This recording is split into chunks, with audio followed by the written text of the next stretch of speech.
What is up, YouTube? Welcome to Panfro Games, and we are here to rank Demon Souls boss difficulty from easiest to hardest. And of course, we have to start off with technically the final boss of the game, True Form King Lant. He is just a lore boss. He's very cool. Lots of good dialogue in this encounter, but you can honestly, there's no way he can kill you. I don't think he's ever killed me before. He really has like 2 attacks and they don't really do much damage either way. It's a cool fight, but incredibly easy and barely even worth mentioning.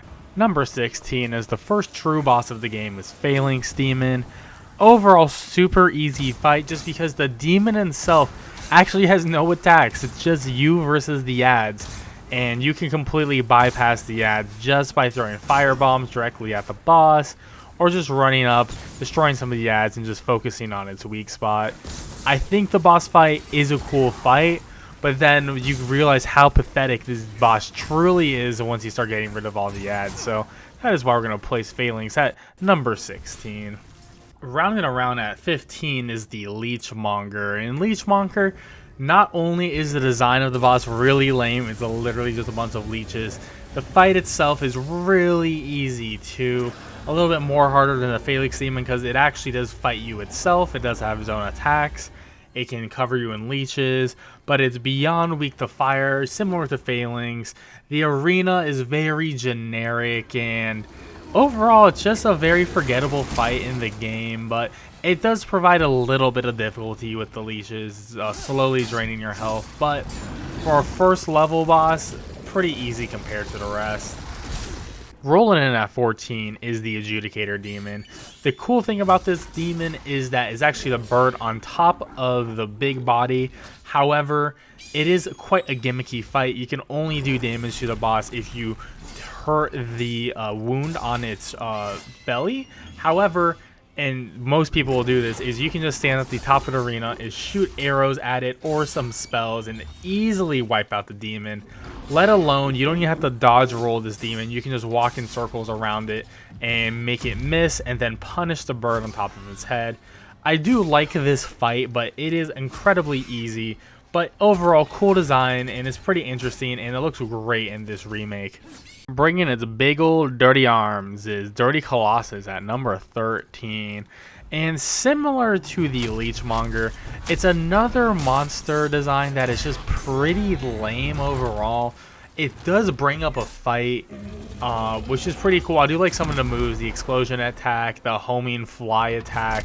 I do like how disgusting it looks in this version versus the original. And like I said, it does pose a threat, but lore wise it doesn't really bring anything to the table, and I feel like the bosses in the 5th world are overall pretty lame besides the last one. But Dirty Colossus is going to stay happy at number 13. One of my favorite bosses in the entire Souls series is Storm King. In terms of difficulty, he's incredibly easy. Once you figure out to pick up the Storm Roller, is a very easy fight, but it's one of the coolest fights, so it does hurt me to put it this low on the list. However, the fight is so memorable. It is so much feeling to it, so much lore is in this fight, in the arena to it, and I really love this fight. But yeah, it's overall an easy fight. You pick up Storm Roller, you hit R1 a bunch of times, and you win the fight. Even better, if you brought a bow and arrow or a magic user, you can totally skip Storm Roller and do even more damage to the boss and its minions. So on a difficulty scale, we're going to put it at number 12 because if you don't know the mechanic at first, it can be a little bit difficult, but once you figure it out, it's relatively a steamroll. Standing tall at number 11 is the Tower Knight. And aesthetically, I really enjoy this fight. This fight really reminds me of what Demon Souls is and should be. And I like the lore of the Tower Knight himself as well. It's pretty cool.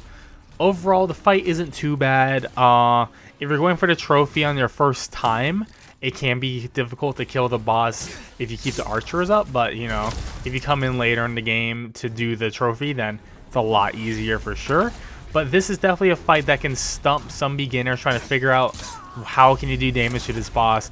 That you need to hit him in the ankles. You need to hit him in both ankles to a certain degree and make enough clearance so when he falls down, he doesn't get his head stuck in the wall or he doesn't fall onto you. So there is some mechanical skill to this fight, and it's a puzzle to a degree as well. So yes, I would like to rank this at, number 11, because there is some difficulty to it.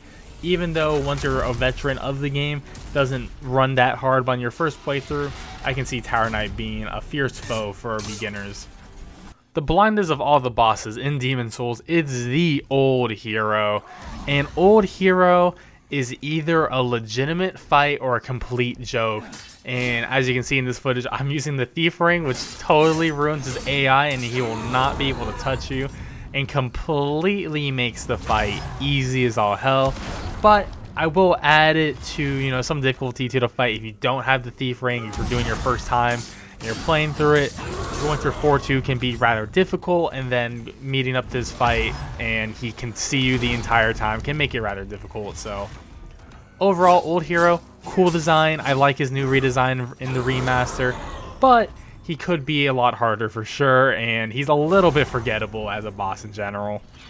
Speaking of bosses that can be legitimate fights or the easiest steamrolls is the Penetrator demon. And the Penetrator is an incredibly easy fight if you bring Bior with you. The hardest thing you'll have to worry about in that fight is actually hitting Bior, so that could be a difficult encounter itself if you end up fighting Bior. But Penetrator is a valiant foe when fought in a 1v1 situation. He can essentially one-shot you with his grab attack, where he penetrates you with his sword. But overall, very cool boss, really cool lore, and overall great time. But watch out, he may penetrate you, and you don't want that happening. The most puzzle of puzzle bosses in all of Demon Souls is the Dragon God.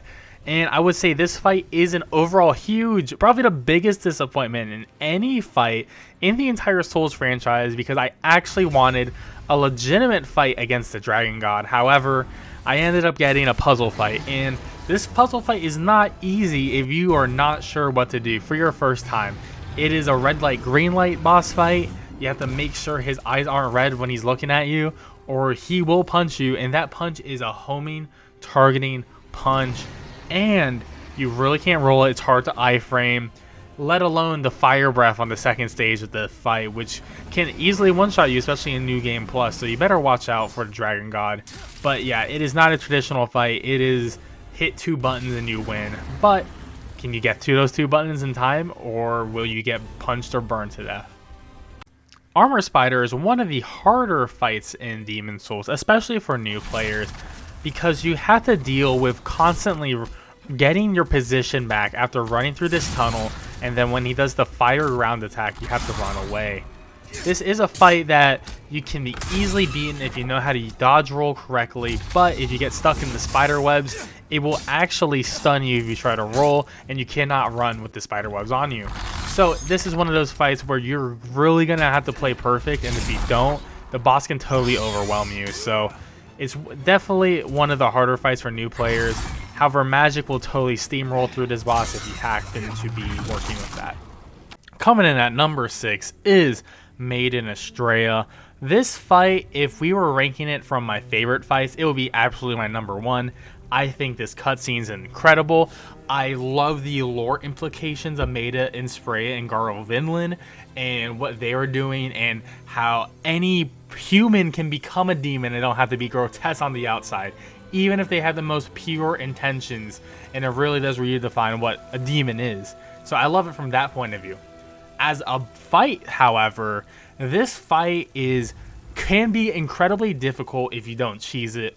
If you cheese it with a bow and you have tons of arrows, incredibly easy fight, but you really don't get the significance of the fight. If you do it normally, it can be a little bit annoying. If you get plagued, you can die, and if you touch, which is, everywhere in the swamp gives you plague, which is very annoying. Garl Vinland can pretty easily one-shot you, especially on a counter hit. I won't say he's the hardest thing to deal with, but there is some patience involved with him. And of course, the disgusting plague babies at the bottom of the arena can stun lock you and kill you if you happen to fall into the pit. So this fight can be really hard if you don't know what you're doing, but also incredibly easy if you do know what you're doing and cheese it out. But if you do it the right way, I feel like it's how the fight is most enjoyable, and overall It's definitely my personal favorite. So I'll rank this number 6 on the difficulty scale. Gotta love with the lady and her loaf of bread is Fool's Idol. And yeah, Fool's Idol is one of those bosses where, one, if you don't know the gimmick where you don't kill the dude at the top of the tower, you literally can't win this fight because he will keep on reviving her. So there's that gimmick alone. However, the gimmick of the spell circles can be really difficult to deal with. Not only can they trap you for a good period of time, they also make you take more magic damage than usual, which is incredibly annoying. And especially when you're at the final cycle, when there's about 3 or 4 of these Fool's Idol ladies shooting at you, you can get completely caught out and killed. So is the fight necessarily hard? Not truly. However, there is the gimmick, and it can really brutalize you if you're not paying attention to where the sigils are on the ground. You can try to walk around them, and once you get caught, you will get hard punished and easily killed. Worst part is when you're hitting her, sometimes you can accidentally walk onto a sigil too, so gotta be careful for that. I do think this is the hardest first boss of all the World 1 bosses as well. So coming in at number 4 is the old monk, and I love this fight in general because this fight can either be another player or a completely worthless Black Phantom. So if you're playing offline, this fight completely sucks because it's too easy. However, it's so cool that this fight is another player that you're playing against if you're playing online. And the amount of different builds I have seen, the amount of times I've been the boss, I think that idea is so cool. And they've done it in a couple other Souls games before, especially in Dark Souls 3 was the most recent that this has happened. But I feel like in Demon Souls, it was so revolutionary in the time. So I really love this fight. And that's where the difficulty comes from. Is because some people can make some insanely busted builds. People can have insane regenerator builds. People are going to have the scraping spear. People are going to have totally troll builds. Or people just have fun with it, you know. So this fight really is such a toss-up. But it's always a good time. And since there's another player, I'm just going to rank it at number 4 because I assume the other players are doing something smart. And of course, they get the extra soul crystals helping them out too. So, love this fight at the end of the day. And I think, yes, number 4 in difficulty overall. Number 3 is the old King Allant himself. I gotta say, this cutscene in this arena, some of my most favorite in the entire game. I actually love the still of this arena. It's incredibly beautiful. I will say Allant does not look as good as he does in the original Demon Souls, which is the only down part of this fight. I will say these top 3 bosses here are truly actual difficult bosses in Demon Souls. And King Allant comes at number 3 because he's the threat. He can de-level you, literally remove your levels, which is insane. He has some combos that can one-shot you if you're not prepared, and they're pretty quick. He can attack you all the way across the map. He can home in on you. He has a massive AoE attack. And he has a pretty good health pool as well. So King Allant must be respected. And I made a video on how to beat King Allant because I do think like he warranted that amount of power. Because truly, he can really wipe the floor with you if you're not ready for it. And honestly, love this fight. It's pretty great. Coming in at number 2 is our old friend, Flamelurker. And yeah, this guy is a total beast. However, he is completely weak to magic and can completely die easily as I am doing to him right here. But man, the damage from him is insane. He has 100% fire damage. And this boss really tests the gamer if they understand the different stats of the game. Like fire resist totally destroys them here, or magic totally destroys them here, or any sort of magic buff to a weapon totally destroys them. And a lot of players don't seem to understand how to actually deal with him the correct way. If you were to go into this fight normally without exploiting any of his weaknesses, it's rather difficult to roll around him because he has a couple of hook attacks, he has AoEs coming off of him, and then when he gets to his last 25% of his health, he goes enraged and does even more damage, even faster than before, and gives you less time for you to recover yourself. So, as you can see, he's coming at me, but, you know, we got him because we got some magic. But yeah, Flamelurker comes in at number 2 on this list. And coming in at number 1, the final boss here today is Maneater. And yes, a Maneater deserves to be #1. I will not hear it from anyone else, because why? Maneater is a completely 100% RNG fight. He is completely random with his attacks he'll do. And the worst part is when the second one comes out, it's honestly pretty hell, and especially in New Game Plus, where it is really difficult to take out the first one in order for before the second one comes out, and you're just dealing with two of these guys who are completely wasting your time by flying around the stage, or they are just hovering above you, snakes are blasting at you while the other guy is charging at you, and it's really hard to start accounting for all of that on top of this incredibly tiny stage. And that's where the real difficulty comes in as well, where if you lock onto the boss and you dodge roll, you can very easily die just because of the nature of this platform. And when there's two of them, it really can mess up with your lock on as well. So locking on and rolling around is essentially assured death to a certain degree.